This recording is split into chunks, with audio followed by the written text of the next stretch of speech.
সারের দাম বৃদ্ধিতে আলুর উৎপাদন খরচ নিয়ে বিপত্তিতে পড়তে হয় কৃষকদের। এমন পরিস্থিতিতে মাটি গবেষণার পর মুন্সিগঞ্জে রাসায়নিক সারের যৌক্তিক ব্যবহার নিয়ে পরীক্ষা চালিয়েছে কৃষি বিভাগ। এতে দেখা গেছে অর্ধেক সার ব্যবহার করেও জমিতে সমপরিমাণ আলুর উৎপাদন হচ্ছে। কৃষি বিভাগ বলছে এতদিন কৃষকরা ব্যবহার করেছেন অতিরিক্ত সার, কিন্তু যৌক্তিক ব্যবহারে ফলন বৃদ্ধি এবং মৌসুমে উৎপাদন ব্যয় কমানো সম্ভব প্রায় ২৫০ কোটি টাকা। মুন্সিগঞ্জ থেকে মইনুদ্দিন সুমনের পাঠানো রিপোর্ট। আলু উৎপাদনে খ্যাতি রয়েছে মুন্সিগঞ্জের। সারের দাম বৃদ্ধি সহ নানা প্রতিবন্ধকতায় বেড়ে যায় উৎপাদন খরচ। বাজারে সঠিক দাম না পেয়ে হতাশ হন কৃষকরা। তাই তো কৃষি বিভাগের এমন উদ্যোগ। এই সবুজের সমারোহে লুকিয়ে আছে আলু। দেখে এক মনে হলেও পাশাপাশি দুটি জমিতে আবাদ হয়েছে মুন্সিগঞ্জের প্রসিদ্ধ আলু। একটিতে শতাংশে ব্যবহার করা হয়েছে ১২ থেকে ১৩ কেজি সার, আর পাশের প্রদর্শনীর জমিতে ব্যবহৃত হয়েছে ৩ থেকে ৬ কেজি সার। অথচ আলু উত্তোলনের পর দেখা গেল ফলন সমান। কোনো কোনো ক্ষেত্রে প্রদর্শনীর জমিতেই উৎপাদন বেশি।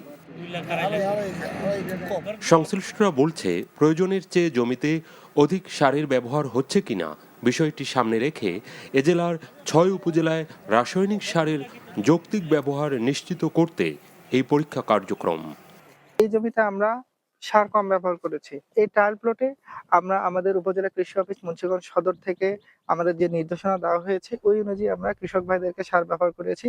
আশা করতেছি যে আমরা কম সার দিয়ে একই রকম ফলন পাবো। এ অবস্থায় রাসায়নিক সারের যৌক্তিক ব্যবহার পদ্ধতিতে চাষাবাদে আগ্রহী হয়ে উঠছে কৃষকরা। আগামী বছর আমরা ইনশাল্লাহ কম সার দিয়ে ব্যবহার করব। আমার প্রতি কেজিতে দেখা গেছে ২ টাকা ৩ টাকা ডিফারেন্স হয়ে যাবো, খরচ কম হইব। আগে সার অতিরিক্ত দিয়া যে ফলন, এই বছর দেখলাম অল্প সার দিয়া একই ফলন।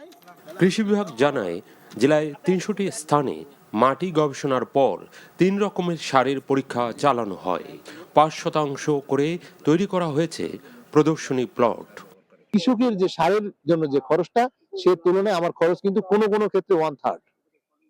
এইটা যদি আমাদের আজকে আলু আপনারা দেখেছেন, আমরা যদি ১৫০টার এরকম ভালো রেজাল্ট পাই, তাহলে আমার মনে হয় যে আমরা এটা শুধু মুন্সিগঞ্জ না সারা দেশে ছড়িয়ে দিলে আমাদের সারের ভর্তুকি বাবদ আসলে বিশাল একটা সাশ্রয় হবে। আমার হিসাব শুধু মুন্সিগঞ্জ জেলায় আমাদের সারের ভর্তুকিতে ২৫০ কোটি টাকা সাশ্রয় করা সম্ভব।